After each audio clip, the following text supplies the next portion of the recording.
Hey, it's me again talking about bite-sized writing. This is actually the end of this particular series of videos, and this one is bite-sized writing practice.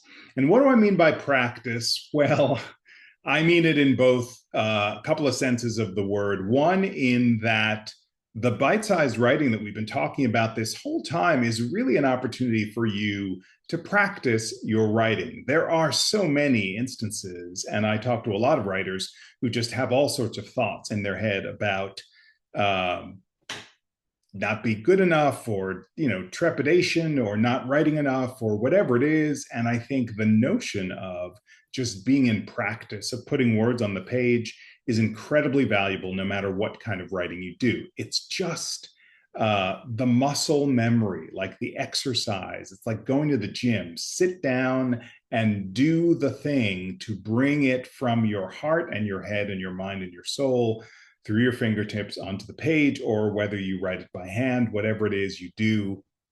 This notion of showing up on a regular basis is the kind of thing that we do in so many other areas of our lives, whether we're talking about, regular eating, or regular exercise, or prayer and meditation, or sleep, or any number of things that we know can benefit our being, our body and soul, can be applied to writing. So I mean it in two senses of the word, not only practicing the ability to put words on the page, no matter how you do it, in whatever way, on a regular basis, but also the regular basisness of having it as a practice, like a religious practice, or a spiritual practice, or or an exercise practice. It's really about showing up more and more of the time and getting yourself used to putting words on the page, so that that is part of your everyday routine. And look, I know I've been there. I have been the guy who's been like, you know what, I'll write when I'm inspired.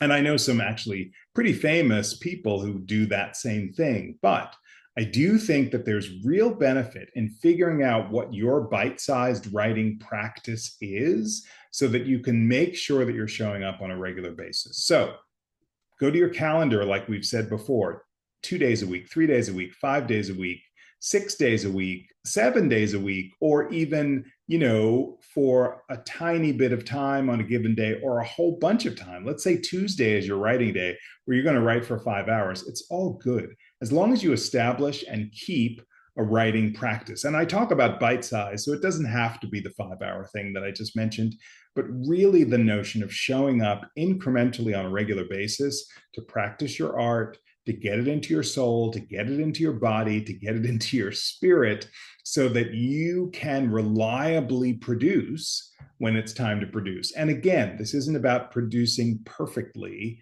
but it is about having the stamina and the energy and the muscle memory to create work, to bring your writing stuff into the world. Because as I've said so many times, and as I truly believe, your ideas that come from your soul and your heart and your mind and your spirit and your memories, all of that stuff, your ideas, your storytelling, is the lifeblood of you and the lifeblood of the planet. And to be able to be in that exchange on a regular basis, to me, that's a really special, perhaps even spiritual notion. So I'm cheering you on to do that. And I think this bite sized writing, the notion of practice, is one of the ways to get there. So glad you're watching. I'm really glad that you've been with me for this series. And thank you for tuning in. And I'm going to see you next time.